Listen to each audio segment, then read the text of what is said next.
నిర్మల్ జిల్లా మూదోల్ మండల కేంద్రంలో నిబంధనలకు విరుద్ధంగా అక్రమ వెంచర్లకు అడ్డు అదుపు లేకుండా పోతోంది. వాటిపై చర్యలు తీసుకోవాలని గ్రామ కార్యదర్శికి గ్రామస్తులు తెలిపారు. తహసీల్దార్ కార్యాలయం వెనుక ఇలా ఇంకెన్నో అక్రమ వెంచర్ల నిర్మాణాలలో అమాయక ప్రజలు కొన్న ఫ్లాట్లు కూడా మాయం చేసే విధంగా బడాబాబులకు అండంగా అధికారులు కొమ్ము కాస్తున్నారని గ్రామస్తులు ఆగ్రహం వ్యక్తం చేస్తున్నారు. ఈ నేపథ్యంలో అక్రమ వెంచర్లపై మూదోల్ ఈఓ పోతన్న స్పందించారు. ఇక అనుమతులు లేని వెంచర్లు ఎవరైనా నిర్మించినా సరైన ఆధారాలు చూపని ఎడల 3 రోజుల్లో వాటిని తొలగించడం జరుగుతుందని హెచ్చరించారు.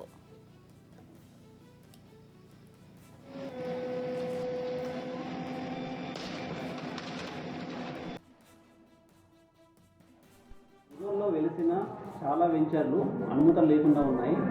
వాటి యొక్క పత్రాలు సరిచూసుకొని ప్రజలు గమనించాలని కోరుతున్నాను. లేని ఎడల మీరు నష్టపోతారని నేను మీకు విన్నవించుకుంటున్నాను.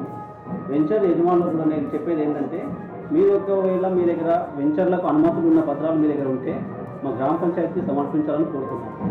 లేని ఎడల చట్టపరంగా దానిపైన ఏమైతే యాక్షన్ ఉంటాయో మేము తీసుకోవడానికి ఎలాంటి వెనుకడుగు వేయమని మీకు హెచ్చరిస్తున్నాను.